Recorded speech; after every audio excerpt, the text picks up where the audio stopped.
सबसे पहले आप इलॉन मस्क के इस इंटरव्यू को सुनिए और बहुत ही ध्यान से सुनिएगा इनके एक एक शब्द को। There will be fewer and fewer jobs that a robot cannot do better.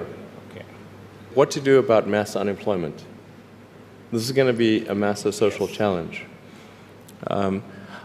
And I think ultimately we will have to have some kind of universal basic income. I don't think we're going to have a choice.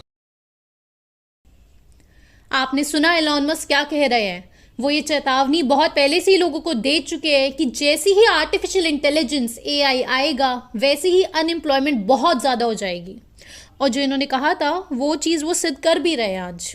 जैसे कि आप लोग जानते ही हैं कि Elon Musk ने जैसे ही Twitter को एक्वायर करा $44 मिलियन में, उसके ठीक बाद उन्होंने ट्विटर के जो 50% एम्प्लॉयज़ थे उनको जॉब से निकाल दिया। अब इसमें बहुत सारे एथिकल इश्यूज़ भी हैं। एम्प्लॉयज़ का कहना है कि वो रात को सो रहे थे और जैसे ही वो सुबह उठे उन्हें पता चला कि उनकी जॉब जा चुकी है। Thursday, as now former Twitter employees started learning they'd been laid off. Looks like I'm unemployed, y'all, tweeted one. 8 months pregnant and have a 9-month-old. Just got cut off from laptop access, said another. हम आपको ये क्यों बता रहे हैं? हम इसलिए बता रहे हैं ताकि आप इन ट्रेंड्स को देख सको और उन्हें फॉलो कर सको। क्योंकि ये जो अनएम्प्लॉयमेंट हो रहा है ये कोई भी नई चीज़ नहीं है। इसकी चेतावनी बहुत लोग 50 साल पहले से ही दे रहे थे। उदाहरण के लिए अगर आप ओशो के लेक्चर्स ही सुन लेते हो तो उसमें ओशो बहुत ही स्पष्ट ये सबको बता ही रहे थे कि रोबोट्स आ जाएंगे और लोगों की जॉब्स चली जाएंगी।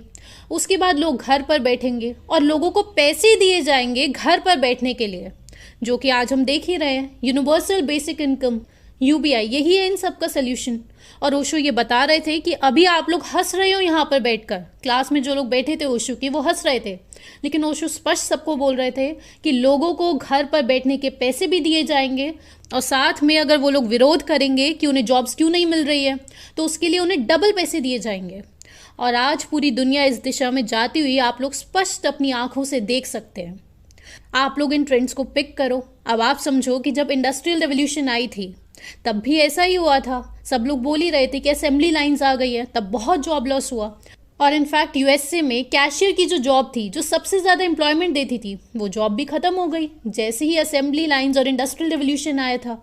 ट्रैक्टर आए तो लोगों की जॉब चली गई, सिलाई की मशीन आई तो लोगों की जॉब चली गई। ये ट्रेंड्स है, ये हमेशा से होता आया ही है। और आज रोबोट्स के आने के बाद, आर्टिफिशियल इंटेलिजेंस के आने के बाद ठीक यही ट्रेंड फॉलो किया जा रहा है। लेकिन आप इसकी गंभीरता समझो, क्योंकि आप अपने बच्चों को पढ़ाई लिखाई कराते हो, फिर उसके बाद बच्चा आईआईटी में एडमिशन लेता है। आईआईटी में एडमिशन लेने के बाद वो बच्चा ट्विटर का एम्प्लॉय बनता है और अचानक से एक दिन एक इंसान आता है और ट्विटर को एक्वायर कर लेता है। अब ये जो आईआईटी वाला बच्चा है इसका जीवन के प्रति जो इसकी प्लानिंग थी वो बिल्कुल डिसरप्ट हो चुकी है, उसको एक बहुत बड़ा झटका लगा है। तो अब यहाँ से समझो आप कि ये तो ट्विटर वाला एम्प्लॉय है, अब ये कहाँ जाएगा बच्चा? ये आकर आपकी जो जॉब है उसी को एक्वायर करेंगे, यानी कि आपके लिए बहुत ज़्यादा कंपटीशन बढ़ने वाला है मार्केट में। तो आप यहाँ से ये चीज़ क्लियर हो जाओ कि अनएम्प्लॉयमेंट आ रहा है। ये चीज़ आपको समझना ज़रूरी है आज, क्योंकि जो इलॉन मस्क ने किया है बाकी जो कंपनीज है वो भी इसके ट्रेंड को फॉलो कर सकती है। इनफैक्ट फेसबुक की तो खबर आ ही चुकी है। एक रिपोर्ट के हिसाब से फेसबुक बहुत जल्द करीब 12,000 एम्प्लॉयज़ को, यानी कि 15% ऑफ द फेसबुक का जो वर्कफोर्स है उसे वो निकाल सकते हैं। अब ये कितना बड़ा नंबर है, कहाँ जाएंगे ये सब लोग, आप सोचिए। तो अब आप ये इम्पॉर्टेंट चीज़ समझो कि आप जिस चीज़ के लिए अपने बच्चों को स्कूल भेजते हैं, जो वो पढ़ाई कर रहे हैं, क्या उसकी जॉब्स इस समय मार्केट में अवेलेबल है भी, ये आपको समझना है। और क्या 2 साल बाद, 5 साल बाद वो जॉब्स होंगी अवेलेबल मार्केट में? कभी दिखाए जो आर्मी की भर्ती हैं, जो भर्ती हैं केंद्र की और राज्य की, वो सब जो खाली पदे हैं उसको भरना चाहिए। पॉपुलेशन दिन पर दिन बढ़ती जा रही है और नौकरियां उतनी कमती जा रही है, तो लोगों को अब सेल्फ डिपेंडेंट ही होना पड़ेगा। और ये भी बात अब समझ लो कि ये जो एलिट्स है ना, आपको असलियत में इनका शुक्रिया करना चाहिए कि थैंक गॉड इन्होंने आज भी इतने एम्प्लॉयज़ को रखा हुआ है, क्योंकि हम आपको बता रहे हैं कि इनके पास ऑलरेडी बहुत ज़्यादा हाई लेवल की आर्टिफिशियल इंटेलिजेंस वाली टेक्नोलॉजीज़ अवेलेबल है और फिर भी इन लोगों ने इतने सारे एम्प्लॉयज़ को रखा हुआ है, क्योंकि धीरे धीरे करके वो टेक्नोलॉजीज़ मार्केट में लाते हैं, धीरे धीरे करके अनएम्प्लॉयमेंट आता है, क्योंकि इनके पास है पूरी टेक्नोलॉजी। बहुत कम लोगों में सब कुछ मैनेज कर लेंगे, लेकिन धीरे धीरे करके ला रहे हैं। तो ये माइंडसेट आप रखोगे, सिर्फ तभी आप इन सब से कोप अप कर पाओगे। अब आप ये सुनो ये एलन मस्क क्या बोल रहे हैं। I think the danger of AI is much greater than the danger of nuclear warheads by a lot. Mark my words, AI is far more dangerous than nukes. I'm really quite close to, very close to the cutting edge in AI, and it scares the hell out of me. अब अगर आपने CBDC central bank digital currency पढ़ी होगी, या फिर आपने Biden का जो एग्जीक्यूटिव ऑर्डर 14067 आया है वो स्टडी किया होगा, या फिर यूएस का जो फ्यूचर ऑफ मनी डॉक्यूमेंट है वो आपने पढ़ा होगा, या फिर आपने हमारी पिछली जो 2 वीडियोस है वो देखी होंगी, तो आप ये समझ पा रहे होंगे कि बैंकिंग सेक्टर में भी अगले 2 सालों में बहुत भीषण अनएम्प्लॉयमेंट आ सकता है। अब ये जो सारी बातें हैं ये हम इस चैनल पर पिछले 2 सालों से डिस्कस कर ही रहे हैं। उस समय पर 2 साल पहले किसी को लग रहा था कि ई-रूपी तो नहीं आएगी, किसी को ये भी लग रहा था कि टीका तो मैंडेटरी नहीं होगा, या फिर अनएम्प्लॉयमेंट तो ऐसे नहीं आ सकती है। लेकिन ये जो सारे डॉक्यूमेंट्स हैं हम उसे page bye page, line by line, word by word उसे स्टडी करते हैं, हमारी टीम उसका विश्लेषण करती है और उसके बाद आकर हम इस चैनल पर ये सारी चीज़ें बताते हैं। तो ऐसा नहीं है कि कोई भी भविष्यवाणी कर रहे हैं हम ये, बल्कि ये तो जो डॉक्यूमेंट्स है जो उन्होंने लिखा है बस वही बताया जा रहा है।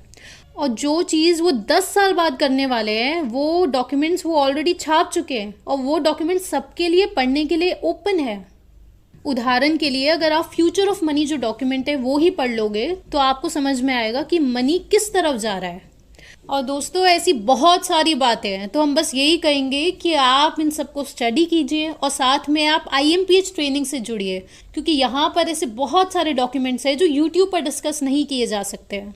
तो जो IMPH ट्रेनिंग है उसमें ये ओपनली डिस्कस किया जाता है। और अब आप मेरे नेक्स्ट 2 वाक्य ध्यान से सुनिए।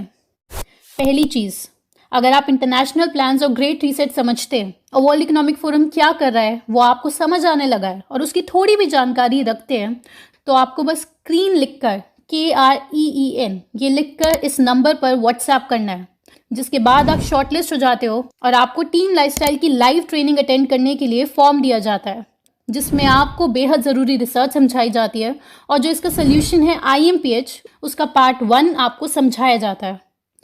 दूसरी ज़रूरी बात, बहुत सारे लोग पिछले 1.5 साल से हर महीने रेगुलर वेबिनार्स अटेंड कर रहे हैं, जिससे एक बड़ा ग्रुप बन चुका है आज, जिनके बहुत स्ट्रॉन्ग बेसिक्स हो चुके हैं और बहुत डीप नॉलेज हो चुकी है इन सारे एजेंडास की कि वर्ल्ड एलीट्स ह्यूमन सिविलाइजेशन को किस दिशा में ले जा रहे हैं। वर्ल्ड इकोनॉमिक फोरम जिस स्पीड से फैल रहा है हमें भी उतनी ही स्पीड से IMPH सोल्यूशन की तरफ बढ़ना है। आप जल्द ही ट्रेनिंग अटेंड करें और सोल्यूशन का हिस्सा बने, और आप लॉन्ग टर्म ट्रेनिंग अटेंड करें, क्योंकि तभी वो सोल्यूशन प्रैक्टिकल है। तो नेक्स्ट वीडियो में जल्द मिलते हैं, और तब तक आप ये वीडियो ज़रूर देखें ताकि आप और गहराई से सारा गेम प्लान समझ सकें।